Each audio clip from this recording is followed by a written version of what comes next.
దేవుని ఆరాధించేవారు ఆత్మతోను సత్యముతోను ఆరాధించేవారు. ఆత్మతో సత్యంతో దేవుని ఆరాధించాలి అనేది అది మన జీవితం అయి ఉండాలి. మన జీవితంలో సత్యం ఉండాలి, యథార్థత ఉండాలి. మనం దేవుని ఆత్మ కలిగి దేవుని ఎలాగైతే స్తుతించాలనుకుంటామో అదే దేవునికి ఆరాధన. ఎవరైతే దేవుడు చెప్పిన ప్రతి మాటను రేపుని ఏదైతే దేవునికి వ్యతిరేకంగా ఉన్నదో దాన్ని విడిచిపెట్టుకుని దేవునికి మహిమకరంగా కొనసాగేది దాన్ని పట్టుకుని దాన్ని అనుసరించడమే దేవునికి ఇష్టమైన ఆరాధన. వాక్యం చెప్పుకుని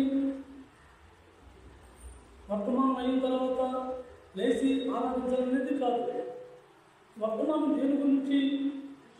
వర్తమానం మనం ఎక్కడెక్కడ దేవుని సన్నిధించి తప్పిపోయామో, ఏ సందర్భాల్లో మనం దేవుని విడిచిపెట్టామో, ఏ సందర్భాల్లో దేవుని కాదని మన సొంత ఆలోచనతో మనం కొనసాగామో వాటిని సరిచేసుకోవడానికి మాత్రమే వర్తమానం.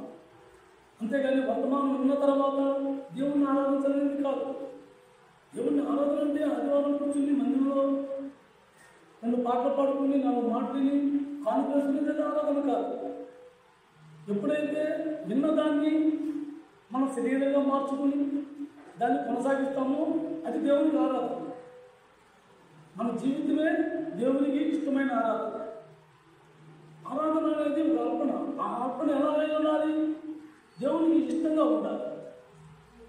ఎవరైనా మనకి ఏదన్నా సంతోషంగా పెట్టినప్పుడు అది ఒక నిలవదు కానీ లేక పుచ్చిపోయింది కానీ పనికి మంది కానీ తెస్తే మనం ఏమనుకుంటాం? ఇది ఇదే దొరికిందా, ఇదే తెచ్చారా అనుకుంటాం. దేవుడు నువ్వు ఎలాగున్నా సరే నిన్ను నేను ప్రేమిస్తున్నాను అన్నాడు. అలాగని దేవుడు ప్రేమించిన తర్వాత కూడా మనం అలాగే కొనసాగుతామా? అయ్యో నా ప్రభు ఎంత ఉన్నత స్థాయిని విడిచిపెట్టుకుని నా కోసం వచ్చి సమస్తంలో తనను విడిచిపెట్టుకుని నన్ను ప్రేమిస్తాకి ఈ లోకానికి వచ్చాడే, నా ప్రభు కోసం నేను మార్చుకోవాలి అనే స్వభావం కలిగి ఉంటామా? ఎప్పుడైతే నా ప్రభు నన్ను ప్రేమిస్తున్నాడు కాబట్టి నా ప్రభు కోసం నేను మార్చుకోవాలి, నా స్వభావం మార్చుకోవాలి, నా ఆలోచన మార్చుకోవాలి, నా మాట తీరు మార్చుకోవాలి, నేను నడిచే నడక మార్చుకోవాలి. ప్రతి విషయంలో కూడా యేసుక్రీస్తు ప్రభువుని తోడువేసుకుంటూ మనం కొనసాగడమే దేవునికి ఆరాధన. అంతేగాని భోజనాలు పెట్టుకోవటము, మందులో సేవ చేయటము, లేకపోతే కానుకలు వేసుకోవటము ఇది ఆరాధన కాదు. దేవునికి ఇష్టమైన ఆరాధన ఏంటి? ఆత్మతో సత్యముతో. అది ఆత్మతో సత్యంతో అంటే నోటి మాటతోనా? కాకపోతే ఆ ఆత్మతో సత్యంతో జీవించే జీవితం మన జీవితం అయి ఉండాలి. ఎందుకంటే భూమి మీద యేసుక్రీస్తు ప్రభువుడే దేవుణ్ణి యథార్థతగా ఆత్మతో సత్యంతో ఆరాధించడం. ఆయన కొన్ని దైవశక్తితో వచ్చి దేవుణ్ణి ఆరాధించడం కాదు. మనలాగానే తల్లి గర్భంలో 9 మాసాలు ఉండి భూమి మీద జన్మించి మనం పట్ల కష్టాలన్నీ కూడా ఆయన అనుభవించాలి. మనలాగా 10 శ్రమలు అనుభవించాలి. ప్రతి శోధనను ఎదుర్కొన్నాడు. శోధనను జయించడానికి ఆయన ఎప్పుడు సిద్ధపడ్డాడే కానీ మనలాగా శోధనతో బాగుంది పడిపోవాలన్నట్టు ఆయన లేడు. కాబట్టి మనం ఎప్పుడెప్పుడు మనం పడిపోతున్నామో, ఎప్పుడెప్పుడు దేవునికి దూరంగా ఉంటున్నామో అది తెలుసుకోవడానికి వర్తమానం కానీ వర్తమానానికి ఆరాధనకు మాత్రం సంబంధం కాదు. ఆరాధన అనేది వ్యక్తిగత జీవితం. క్రైస్తవుడికి ఆ యేసుక్రీస్తు ప్రభుకి వ్యక్తిగతంగా సంభాషణ కొనసాగుతూ ఉండాలి. ఎప్పుడు ఆయనతో సావాసం కలిగి ఉండాలి. ఆయన మనతో ఉండాలి. ఆయనతో మనం ఉండాలి. ఆయన వాక్కు మనతో ఉండాలి. అప్పుడే యేసుక్రీస్తు ప్రభుకి ఆ పరలోక తండ్రికి నిజమైన ఆరాధన. వాళ్ళ దేవుణ్ణి యేసు ప్రభుని అంతమంది ప్రేమిస్తున్నాము అంటే ప్రతి వాళ్ళు మనం చేయగలుగుతాం. యేసుక్రీస్తు ప్రభుని ప్రేమించే వాళ్ళకి యేసుక్రీస్తు ప్రభు మాటలు కూడా మనం వినాలి కదా. ఆయన మాటలు మనం గైకున్నాలి కదా. యేసుక్రీస్తు ప్రభుని మాట గైకోవడం అంటే ఏదైతే ఆయన చెప్పాడో ఆ తండ్రి ఏదైతే చెప్పాడో ఆయన చేశాడు యేసుక్రీస్తు ప్రభు. ఇలా చేస్తేనే దేవుడు మీ నుంచి కోరుకునే ఒక నిజమైన క్రైస్తవ జీవితం అని దాన్ని స్పష్టంగా బయటపరిచాడు. ఆ మార్గాన్ని చూపించాడు, ఆయన జీవించాడు, ఆ జీవితం ఏంటో మనకు తెలియపరిచాడు. అంత స్పష్టంగా అన్నీ చెప్పిన తర్వాత మనం మందిరంలో కూర్చుని యేసుక్రీస్తు ప్రభువుని ప్రేమించాలి. యేసుక్రీస్తు ప్రభువుని ప్రేమించేవాళ్ళు యేసుక్రీస్తు ప్రభు ఆజ్ఞ మనం చేయకున్నాం. యోహాను సువార్త పేజీ నెంబర్ 96, యోహాను సువార్త 14వ అధ్యాయం.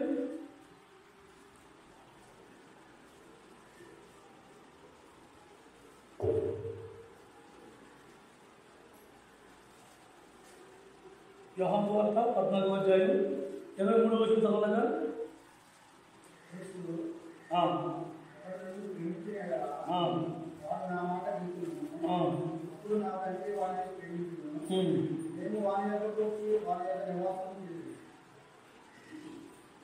దేవుణ్ణి ప్రేమిస్తున్నాము అనే మాట యేసుక్రీస్తు ప్రభు అంటే నాకు చాలా ఇష్టం.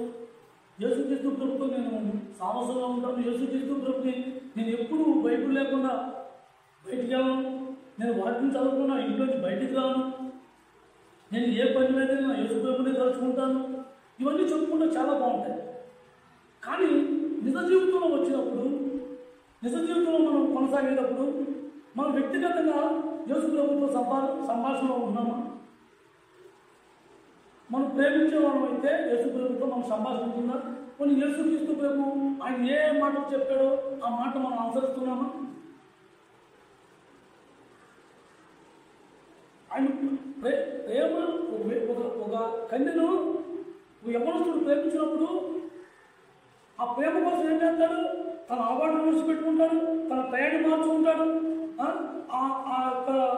ఆ ప్రేమ కోసం దేనికైనా సిద్ధపడతాడు, దేనికైనా తెగిస్తాడు. ఈ భూ సంబంధమైన విషయాల్లో వస్తే అలా ఉంది. అయితే పర సంబంధమైన విషయాల్లో వస్తే ఆ దేవుడు ఏమంటాడు? యేసుక్రీస్తు ప్రభు ఏమంటున్నాడు? మీరు ఎవరైతే నన్ను ప్రేమించారో నా ఆజ్ఞను గైకొంటారు. నా ఆజ్ఞను మీరు గైకొన్నప్పుడు నా తండ్రి నేను కూడా నీతో ఉంటాను.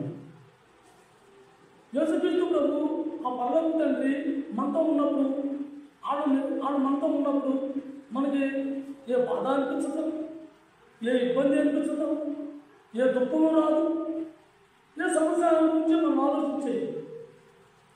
దేవుడు నీతో నాతో ఉన్నప్పుడు, దేవుడే నీతో నాతో ఉన్నప్పుడు, మనం వ్యక్తిగతంగా దేవుడితో ఉన్నప్పుడు మనం ఈ లోకం గురించి ఎందుకు ఆలోచిస్తాం?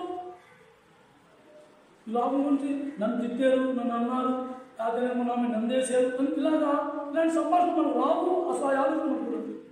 ఎందుకంటే నువ్వు దేవుడితో సామర్థ్యం అంటే ఏంటి? దేవుడితో అయిపోయావు. దేవుడిని ప్రేమించడండి మొదటి మాటతో కాదు.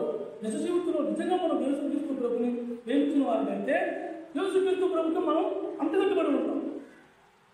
కానీ ఆజ్ఞలు ప్రతిదీ కూడా మనం అనుసరిస్తూ ఉంటాం.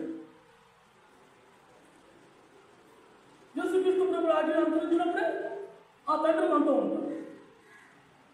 దేవుడు మనతో ఉండాలంటే ఒక మాటలో మనం నేను దేవుడిని విడిచిపెట్టుకుని నేను ఎక్కడికి వెళ్ళాలన్న మాట మనం అనుకోవచ్చు. కానీ దేవుడు అసలు మనతో ఉన్నాడా లేదా కదండి. మనం ఎలా తెలుసుకోగలం? అసలు ఫస్ట్ నేను దేవుడు చెప్పింది నేను చేస్తానా లేదు? ఫస్ట్ నేను దేవుడు చెప్పిందలా నేను పేర్కొన్నాను. ప్రతిదాన్ని నేను ఏదైతే దేవుడికి వ్యతిరేకంగా దాన్ని నేను విడిచిపెట్టుకున్నాను, ఏదైతే నేను చేయకూడదు దాన్ని చేయడం మానేస్తున్నాను, దేవుడికి ఏదైతే ఇష్టమో దాన్నే నేను కొనసాగుతున్నాను అనుకున్నప్పుడు దేవుడు నీతో ఉంటాడు. ఎందుకంటే అది నీకు భారమైనప్పటికి కూడా నీకు బాధ అనిపిస్తుంది. నువ్వు నష్టపోయినప్పటికి కూడా అది నీకు నష్టం అనిపిస్తుంది. నువ్వు కష్టపడినప్పటికీ కూడా అది నీకు సంతోషం అనిపిస్తుంది. ఎందుకు? ఆ ప్రభు నీతో ఉన్నాడు కాబట్టి. అవును, అనేక శ్రమలో ఉన్నప్పుడు ప్రభు ఆయనతో ఉన్నాడు కాబట్టి ఆ మాట ఉన్నాడు. ఆనందించండి, మళ్ళీ చెప్తాను, ఆనందించండి. ఎందుకంటే ఆ తండ్రి ఆయనతో ఉన్నాడు కాబట్టి, ఆ పౌలు గారితో తండ్రి ఉన్నాడు కాబట్టి ఆ మాట అన్నాడు.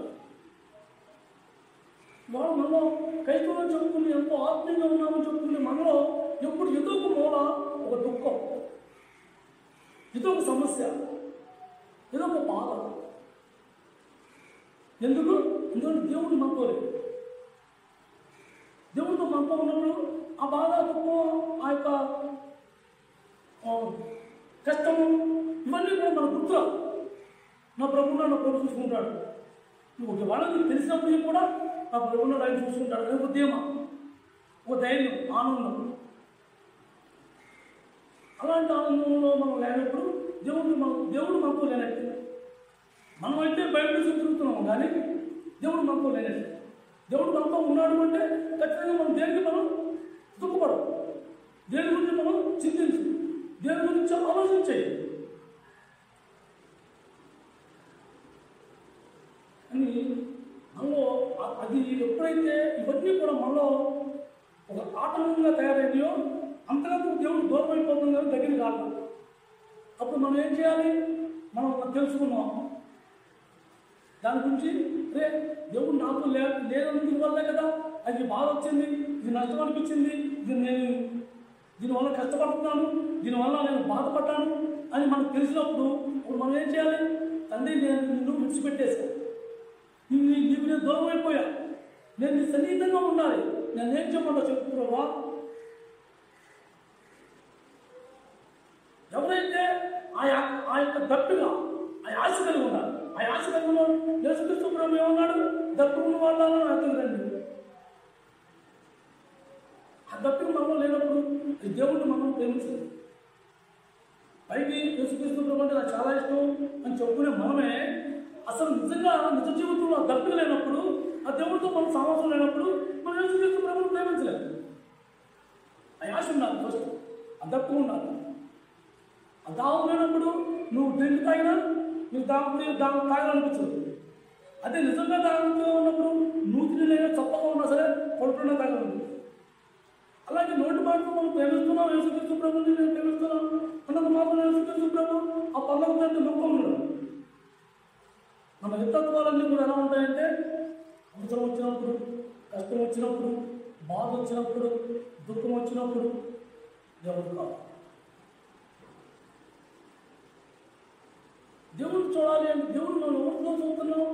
దేవుడు ఏమని చెప్తున్నాడు? బైబిల్ ఏమని చెప్తుంది? నీ సహోదరుని నువ్వు ప్రేమిస్తే దేవుడు నువ్వు ప్రేమించినాడు. నీ సహోదరుని నువ్వు ప్రేమించినప్పుడు నువ్వు కనిపించని దేవుడిని ఎలా ప్రేమిస్తావు? ఎదుగులో ఉన్నవాళ్ళని నువ్వు నేను ప్రేమించినప్పుడు కనిపించని దేవుడు మనం ఎలా ప్రేమించగలం? దేవుడు మనకు కనిపిస్తాడా? కనిపిస్తాడు. ఎలా కనిపిస్తాడు? ఎవరైతే దీన మనసు కలిగి, ఎవరైతే ప్రేమ కలిగి, ఎవరైతే సత్యం మాట్లాడి యథార్థంగా ఉంటారో వాళ్ళు దేవుడి స్వరూపం కనిపిస్తుంది. అందుకే ఆయన రూపం మనకిచ్చాడు. ఎవరైతే ఆ యొక్క దేవుని ఆజ్ఞను పాటిస్తారో వాళ్ళ దేవుడు వాళ్ళు ఉంటాడు. వాళ్ళు ఖచ్చితంగా చూడగలం, దేవుడు చూడగలం.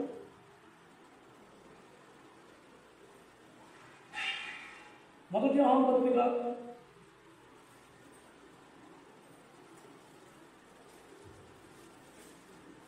3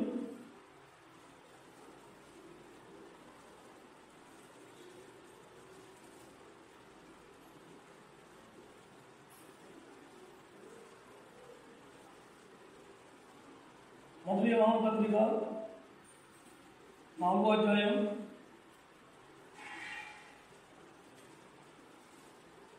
20-21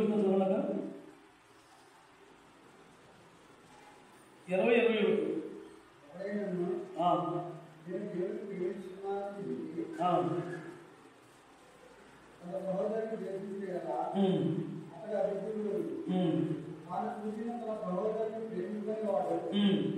చూడని దేవుడిని ప్రేమించాడు.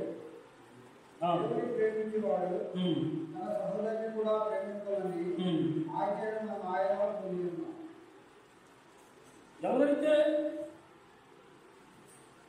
సాటి వ్యక్తిని మనం ప్రేమించగలుగుతామో అప్పుడు నిజంగా మనం దేవుడిని ప్రేమించగలం. ఒక వ్యక్తి ఆత్మీయంగా లేడు, మందిరానికి రావాలని ఆశ ఉంది, ఆడు ఆత్మీయంగా లేడు, అసలు దేవుడు అంటే తెలియదు. అలాంటి వ్యక్తిని మనం ఎలా ప్రోత్సహించాలి? నువ్వు దేవుడు అంటే నిజంగా నమ్ముతున్నావా? దేవుడి పట్ల నీకు విశ్వాసం ఉందా? అయితే నీకు దేవుడు మంచి రోజులు చూపిస్తాడు. దా మాతో రా, మందిలో కూర్చో, నీ కష్టమేంటో దేవుడు చెప్పుకో, ఆయన తీరుస్తాడు. ఒక సంఘంలో ఉన్న ఒక వ్యక్తికి ఒక కష్టం వచ్చినా, ఒక బాధ వచ్చినా, ఒక నష్టం కలిగినా మనం ఎవరైనా ఆ వ్యక్తి దగ్గరికి వెళ్ళి మనం ఓదార్చగలుగుతున్నామా? ప్రేమలో మనం మాటలు చెప్పగలుగుతున్నామా? ఆ బాధలో మనం పాల్గొనగలుగుతున్నామా? మనకి ఏమీ లేనప్పుడు నేను దేవుడిని ప్రేమిస్తున్నానంటే ఎదురుగుండా ఉన్న వ్యక్తిని మనం ప్రేమించలేకపోతున్నాం. సంఘంలో ఉన్న వ్యక్తిని మనం ప్రేమించలేకపోతున్నాం. ఎక్కడ ఉన్న కనిపించిన దేవుడిని ఎలా ప్రేమిస్తాం?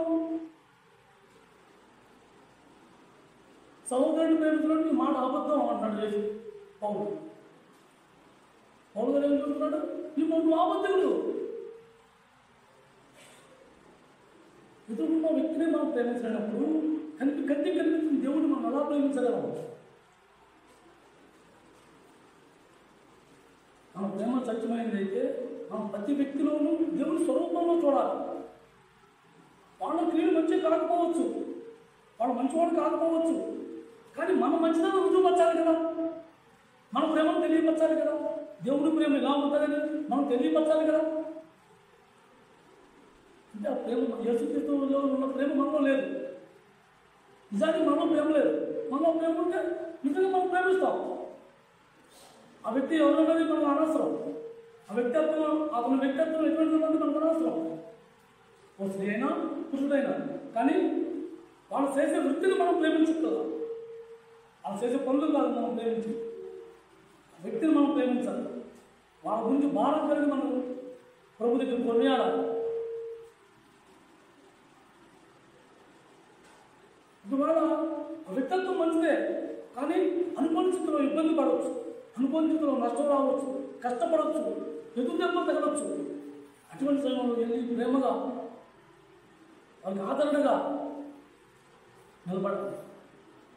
అలా ఎప్పుడైతే మనం చేస్తామో అప్పుడు మన ప్రేమ, దేవుని ప్రేమ మనలో కనిపిస్తుంది. నీవు నేను ఆ ప్రేమ మనం చూపించినప్పుడు దేవుడు మనం ప్రేమించినట్టే, దేవుడు మనతో ఉన్నట్టే.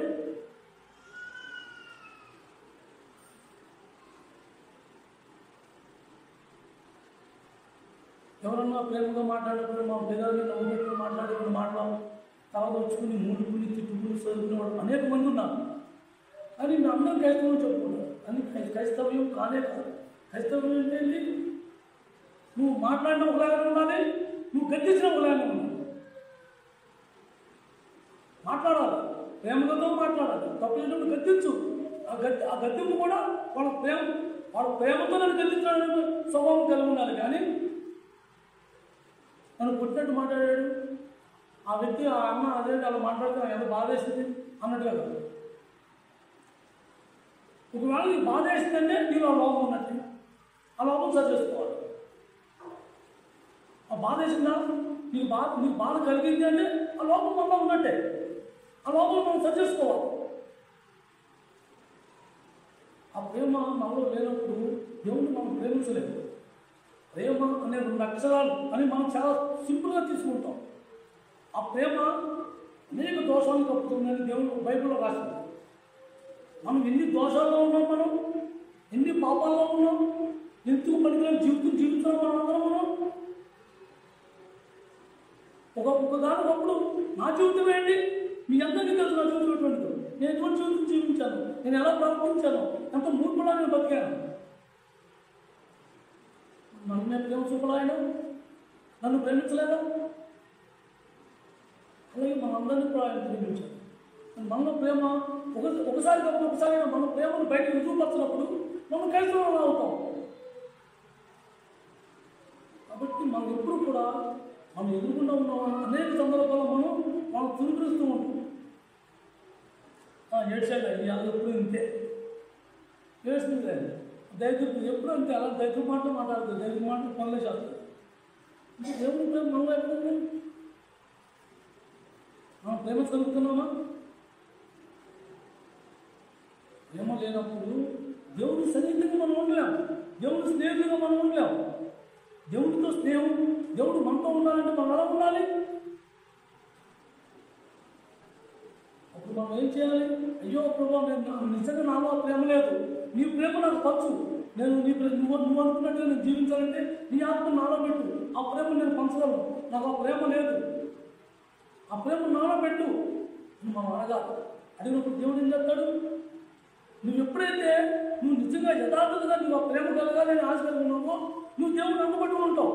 అయ్యో నేను తప్పిపోయాను, నేను పాపంలో ఉన్నాను, నేను ప్రేమించలేకపోతున్నాను, నా హృదయం కఠినమైపోయింది, ప్రేమ అనే సత్యాన్ని నేను బయటపరచలేకపోతున్నాను, నన్ను నువ్వు ఆత్మతో నింపుకున్నావా, నువ్వు నన్ను చేర్చుకో అని మనం ఆయన దగ్గర చేరినప్పుడు ఆయన వాక్కు నీతో పెడతాడు. ఆయన వాక్యం నీలో ఉంటుంది. ఆయన మాటలు నీలో నాలో ఉన్నప్పుడు అప్పుడు నిజప్రేమ ఏంటో బయటకు వస్తుంది. యోహాను సువార్త 15వ అధ్యాయం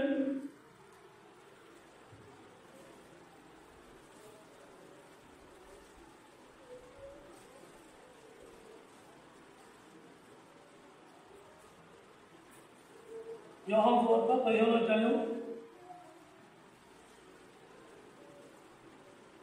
7వ వచనం.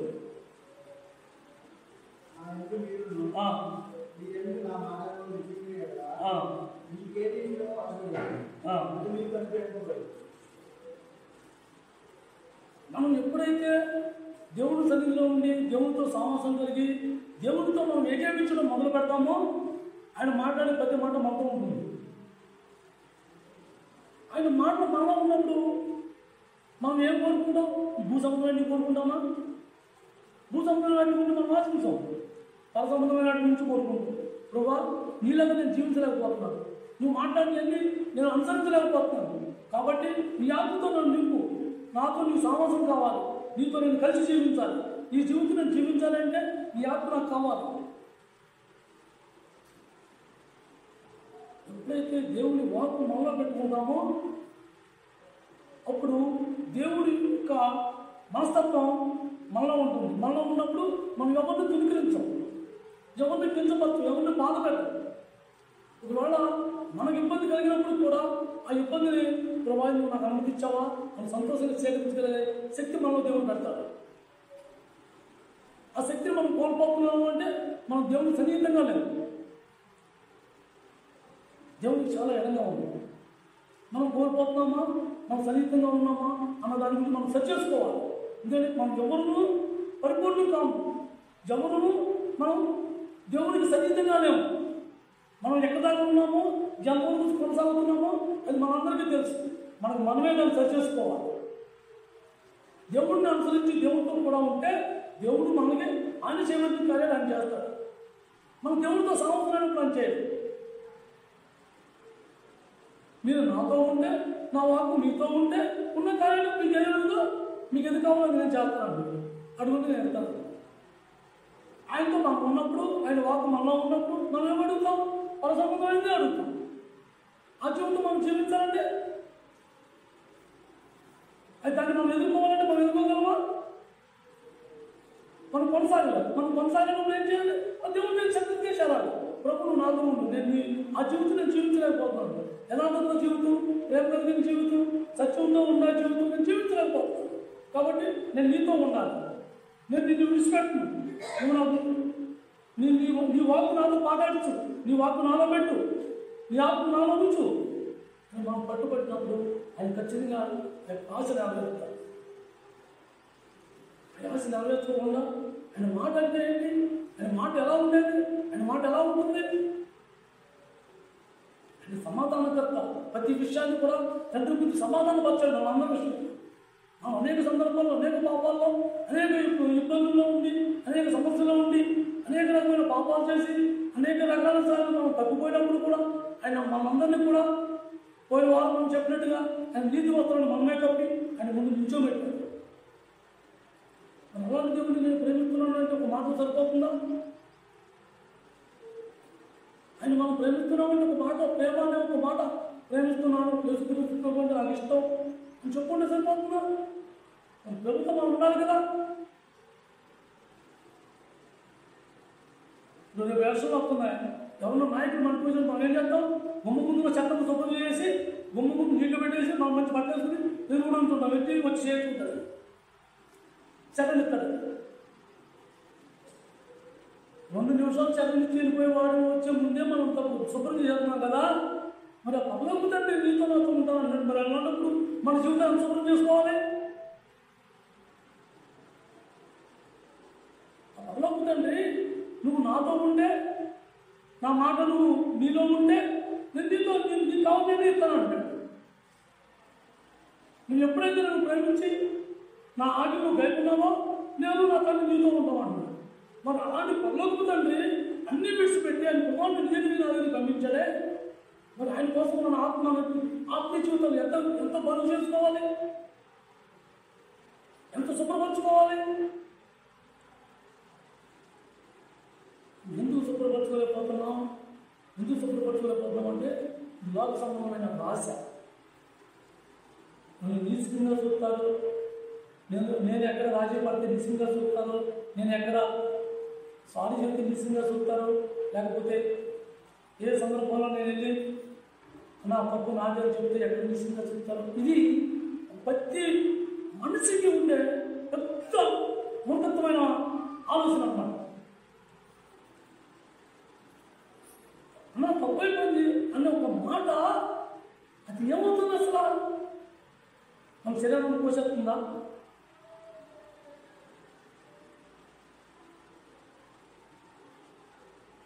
కానీ మనం అదే పొరపాటు చేయాలి. ఒక మాట మనం సమాధానంగా మన తండ్రి ఎవరు, మన స్నేహితుడు ఎవరు, మన గురువు ఎవరు, అన్నింటికి సమాధానకర్త. మనం ఎక్కడున్నాం? శిష్యుల సమాసంలో ఉన్నాం. శిష్యుల సమాసంలో ఉన్నామని చెప్తున్న మనం సమాధానంగా ఉన్నామా? దేవుని ఆజ్ఞలు మనం ఉన్నాము, దేవుని మాటలు మనం ఉన్నాము, మనం సమాధానం పడుతూ ఉన్నామా? సమాధానకర్తకు మన స్నేహితులు, మన శిష్యులు మనం సమాధానం పడుతున్నామా? మనకు చాలా అవసరం. ఎందుకంటే మనకు దేవుడు స్థాయి ఇచ్చాడు. ఇక్కడ అడుగుల్లో చుట్టుపక్కల ఇన్ని సంఘాలు ఉన్నాయి, కానీ ఒక ప్రత్యేకమైన సంఘంలో మనం ఉన్నాం అని మనం అనుకున్నప్పుడు మనలో కూడా మన జీవితంలో ప్రత్యేకత ఉండాలి. ప్రతి విషయంలో మనం సమాధానంగా ఉండాలి. మనకి నేర్పించేవాడు సమాధానకర్త. ఆ సమాధానకర్త శిశువు అయినప్పుడు మనం కూడా సమాధానంగా ఉండాలి. ఏదో నాకు మాట్లాడినాను, నేను నేర్చుకున్నాను, నాకు తెలుసు అనుకుంటే ఎవరు మనం ఏం చేయలేం. ఎవరైతే ఆసక్తితో ఇది చెప్పినా దాన్ని ఇష్టపడిన అంగీకరిస్తారో, దాంట్లో ఉన్న నీతిని నేర్చుకుంటారో వాడు శిష్యుడు. యేసుక్రీస్తు ప్రభువు చెప్పిన ప్రతి మాటను అనుసరించి వాడు శిష్యులు అయ్యారు, అపోస్తులు అయ్యారు. ఎవరైతే వెళ్ళలేదో ఐశ్వర్యలాగా అలాగే తప్పిపోయారు. మనం కూడా అంతే. ఐశ్వర్య ఎలా తప్పిపోయాడో మనం కూడా అంతే. నాకేందుకు చెప్తున్నాడు, ఇవన్నీ నా గురించే చెప్తున్నాడు, అందరూ నాకన్నా గొప్పగా ఉన్నారా, ఇలాంటి పనికి మన ఆలోచన మనలో ఉన్నప్పుడు మనం తప్పు లేదు. అయ్యో నాకు లోపం ఉంది, నాకు బాధ వచ్చిందంటే నాకు లోపం ఉంది, నేను దీన్ని సరి చేసుకోవాలి, నా వల్ల కాకలేదు. ప్రభు నువ్వు ఏం చేయమంటావు? నేను నీ దగ్గర నుంచి వాళ్ళకి వెళ్ళను, నువ్వు నాకు చెప్పు, నువ్వు సమాధానం చెప్తావు, నాకు సమాధానం చెప్పు, నువ్వు సమాధానం చెప్తే నేను పెడతా. మనం అడగలుగుతున్నామా దేవుణ్ణి? ఏ విషయంలో మనం అడుగుతున్నాం?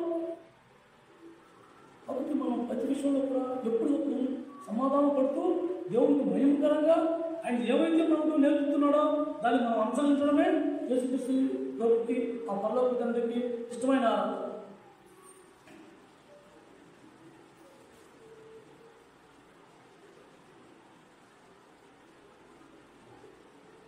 ఉండకూడదు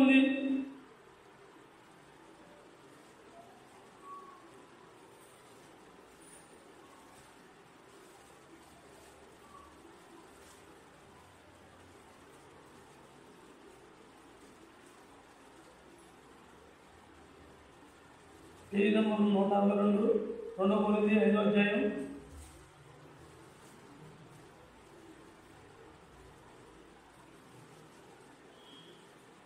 రెండో కొరింథీ 5వ అధ్యాయం 19వ వచనం.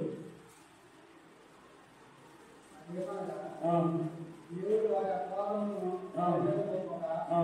క్రీస్తునందు లోకమును ఎంతో సమాధానపరుచుచు ఆ సమాధాన వాక్యములను మనకు అప్పగించు. యేసుక్రీస్తు ప్రభువు పరలోక తండ్రి మన నేరాలు కానీ, మనం చేసిన పాపాలు కానీ, మనం చేసిన మోసాలు కానీ, మన అతిక్రమం దేన్ని కూడా మనమే మోపల. అన్ని ఈ లోకం అంతటా కూడా తన కుమారుడినే మోపాడు కానీ మనమే దేన్ని మోపల. ఏ విషయాల్లో మనం ఒకవేళ ఎవరైనా ఏదైనా మాట సందర్భంలో అవతల వ్యక్తి తొందరపడినప్పుడు నేను తొందరపడినప్పుడు తిరిగి మనం సమాధానం పడుతున్నామా? లేదన్నా నువ్వుగా చేత నేనే చేసేనా తప్పు అని మనం అనుకున్న ఆ సమాధానంగా మనం జీవించగలుగుతున్నామా? ఆ పొరపాటు నా వల్ల జరిగిందని మనం ఎవరైనా ఒప్పుకోగలుగుతున్నామా? చేసినప్పుడు ఇప్పుడు మనం ఒప్పుకున్నా మనం ఇష్టపడతాం. కానీ ఏమి చేయకపోయినా మనం చేసిన పాపాలు, మనం చేసిన నేరాలు, మనం చేసిన తప్పులు సమస్తం ఆయన వేసుకున్నాం. ఎందుకు? మనం ప్రేమించాడు కదా.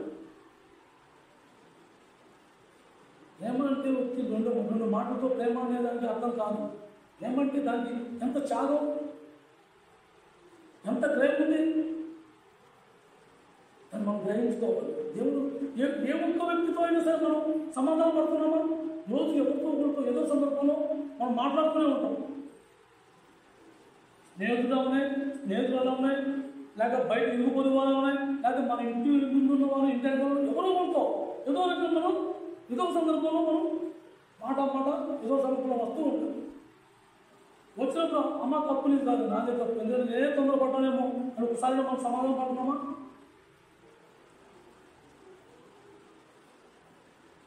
ఎదురుకుండా ఉన్న మనుషులతో మనం సమాధానం లేనప్పుడు తండ్రితో మన సంవత్సరం ఉంటుంది. ఆ పనులకు తండ్రి కనిపించలేదు కదా, కనిపించింది ఆయనతో మనకు స్నేహం ప్రేమ ఎలా ఉంటాయి? ఆయన ప్రతి విషయాన్ని కూడా మనల్ని కూడా ఆయన ముందు నిర్దోషిగా చూపించుకోవడానికి తన కుమారుడు మమ్మల్ని నేరాన్ని కూడా, ఎందుకంటే మనం ప్రేమించాడు కాబట్టి, నన్ను అందరినీ కూడా ప్రేమించాడు కాబట్టి, మనందరినీ ఆయన ప్రేమగా చూస్తున్నాడు కాబట్టి, మనం చేసిన నేరాలు మనమే మోపకుండా, మనకు ఆ శిక్ష మనమే వేయకుండా, మనం దేనికైతే అర్హులం కామో దానికి అర్హత కల్పించడానికి తన కుమారుని బలి చేసుకున్నాడు ఆయన.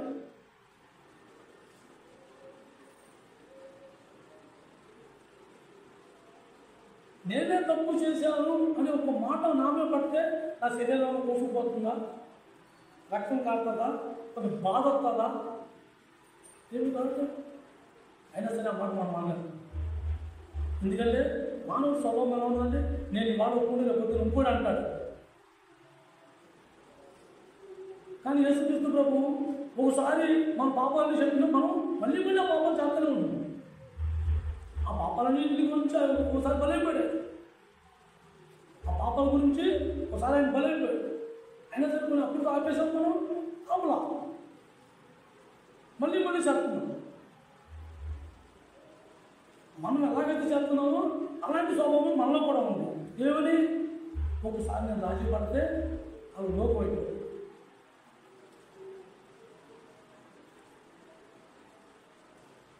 మనం చేసిన ప్రతి పాపం ఆయన వేసుకున్నాడు. మనం పొందవలసిన ప్రతి శిక్ష ఆయన అనుభవించాడు. మోగితుడిగా మారిపోయాడు. వ్యసనాంతుడైపోయాడు. మన వ్యసనాల్లో వెళ్ళి అలాంటి పనులను ప్రేమించడానికి మనకు ఎంత అర్హత ఉండాలి? మన ప్రేమ ఎలాగై ఉండాలి? ఎటువంటి ప్రేమ కలిగి ఉండాలి?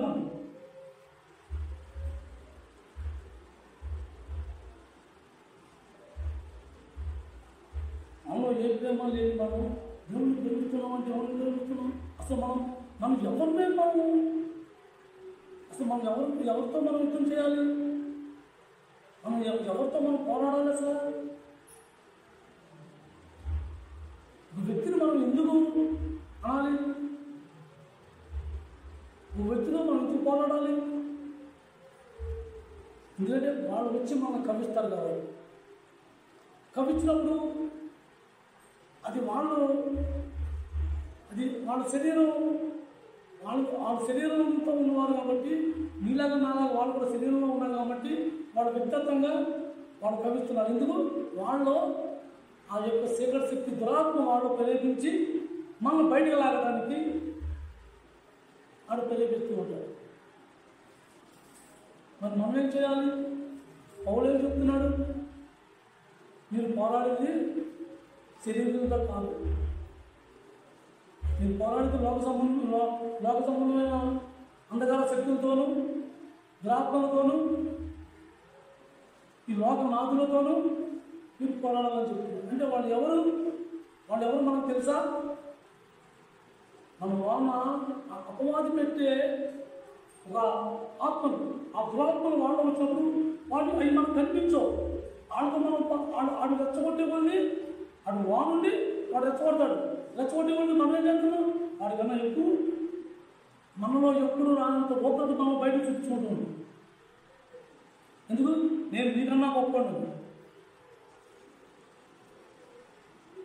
ఇప్పుడు మనం ఏమవుతున్నాం? ఆత్మీయంగా కోల్పోతున్నాం. ఆత్మీయతనాన్ని మనం కోల్పోతున్నాం. అలాంటి ఆత్మీయతనాన్ని మనం కోల్పోతున్నాం. మనం దేన్ని చూసి మనం అలా ఉంటున్నాం? ఈ లోకంలో ఉన్న ప్రతి ఒక్క క్రియని చూసి మనం అలా తయారవుతుంది. ఎందుకు? ఈ లోకంలో ఒకళ్ళు ఏమనుకుంటుంటారు? వాళ్ళ అది ఏమాత్రం నువ్వు లోపు వచ్చినా సరే నువ్వు లోపు అయిపోతావు. నువ్వు రాజపడతా నేను తప్పు చేసావని నీకు రాజపడుతున్నా? నీకన్నా ఎక్కువ 3 రకాలుగా పాపం చేయలేదు, నీకు రాజపడుతున్నా? మేము రాజపడతాం. ఆ ఓటంటే మనం మామూలుగానే స్థాయికి మనం ఎదుగుపోతున్నాం. ఆ మాటలు మనం ఇప్పుడు ఎవరిని ఆశ్రయించుకున్నాం? దేవుని శక్తిని ఆశ్రయించుకుంటున్నామా? లేక మనం సొంత తెలివితేటలు సొంత జ్ఞానాన్ని ఆధారపడుతున్నామా? మనం ఏ శక్తితో ఆధారపడాలో ఆ శక్తిని ఆశ్రయించడం. దేనిని మనం పడకుండా ఉన్నాలో దానికి మనం సాగిపడుతున్నాం. అందుకనే దేవుడిని మనం ఆరాధించలేకపోతున్నాం. దేవుడిని ఆరాధించాలి అంటే ముందు మనలో ప్రేమ ఉండాలి. వ్యక్తిగతంగా మన ప్రేమను మనం పంచాలి. ఆత్మీయంగా మనం ఎదగాలి అంటే ముందు మనం సిలివేసుకోవాలి. మనం పోరాడుతున్న శరీరంతో కాదు, శరీరంతో కానప్పుడు ఎందుకంటే ఎదురుకుండా కత్తించుకొచ్చేవాడికి కనీసం మనం పక్కన తప్పుకుంటాము, లేకపోతే ఇంకో దగ్గర సలహా తీసుకుని ఇంకో విధంగా తప్పుకుంటాం. కానీ అవి నీకు కూడా కనిపించవు. వాటితో పోరాడాలని మనం ఏం చేయాలి? ఆ ప్రభు చంద్రమూర్తుల మౌనమే మనకు చరణం.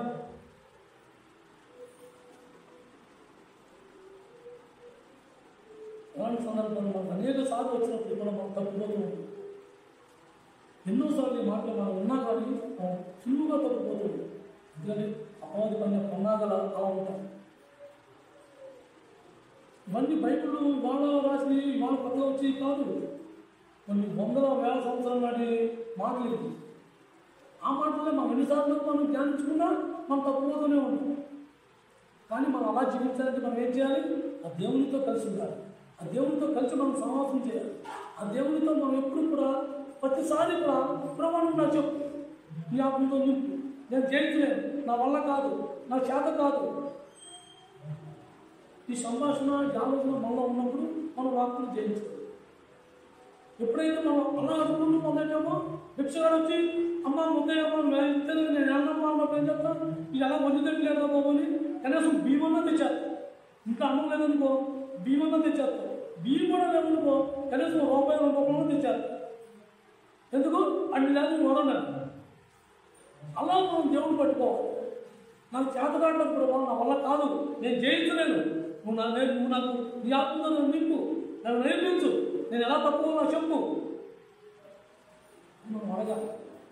అడుగుతూ లేనప్పుడు ఆ సమాధానం మనలో రానప్పుడు మనం ఎవరికి శిష్యులుగా ఉన్నాం? సమాధానకర్త శిష్యులుగా ఉన్నాం. ఆ సమాధానకర్త ప్రతి విషయంలో సమాధానం పడుతూ వచ్చాడు. లోకంలో సమాధానం పడుతూ ఆయన ఏ విషయంలో కూడా ఆత్మీయ విషయంలో రాజీ పడకుండా తను తగ్గించుకుంటూ తండ్రికి మహిమకరంగా జీవిస్తూ తన జీవితాన్ని కొనసాగించాడు. ఆయన ఎవరితోనూ మళ్ళగా ఎవరితోనూ నేను దేవుడిని ఎలా ప్రార్థించాలి ఏంటని ఎవరు ఆయన నేర్పించాల. ఆయన ఎవరి దగ్గర నేర్చుకున్నాడు? ఆ తండ్రితో ఆలోచించాడు ప్రతి విషయాన్ని కూడా. ఇవాళ మనం అలా చేయలేకపోతున్నాం. కారణం ఏంటి? మనకి దేవుని ప్రేమ మనలో లేదు, దేవుడు మనతో లేడు. దేవుడితో సహవాసం మనం ఉంటున్నా. దేవుడితో సహవాసం మనం ఉన్నాము అంటే దేవుడు అడ్డుపడుతూ ఉంటాం. ఆ దేవుడు చెప్పిన ఆజ్ఞ 10 ఆజ్ఞలు మనం గుర్తొస్తూ ఉంటుంది. ఏ సందర్భాల్లో ఎందుకు అవసరమో అది ప్రతిదీ గుర్తొస్తుంది. దేవుడు సహవాసం దేవుడి సన్నిధి మనతో లేనప్పుడు దేవుడు చెప్పిన ప్రతి మాటలు మనం మర్చిపోతున్నాం తప్ప ఇది కూడా మనకు గుర్తుకు రాదు. అప్పుడు అపవాదమైన పన్నాగాలు మనకు గుర్తు వస్తూ ఉంటాయి. మనం ఎలా కాపాడుకోవాలి, మనం ఎలా రక్షించుకోవాలి, మనం ఎలా కనపరుచుకోవాలి, మనం ఎలా సంతోషించాలి, ఇలా ఎప్పుడైతే మనం అనుకుంటామో దేవుడికి సన్నిహితంగా ఉండాలి, దూరం అయిపోతాం. దేవుడికి ఎప్పుడైతే సన్నిహితంగా ఉండాలని మనం అనుకుంటామో దేవుడు చెప్పిన మాటలు మనలో ఉంటాయి, దేవుడితో మనం ఉంటాం. ఆ రెండు మనతో ఉన్నప్పుడు దేవుడిని మనం ఆరాధించుతాం. దేవుడిని ఆరాధించడం అంటే ప్రేమ, నాకు యేసుప్రభు ప్రేమ, యేసుప్రభు అంటే దేవుడు, యేసుప్రభు అంటే నాకు ఇష్టం, ఇది చెప్పు నీవు కావు. అది మన జీవితంలో కొనసాగిందే దేవుడికి ఇష్టమైన ఆరాధన. అసలు అలా తీసుకుంటారు.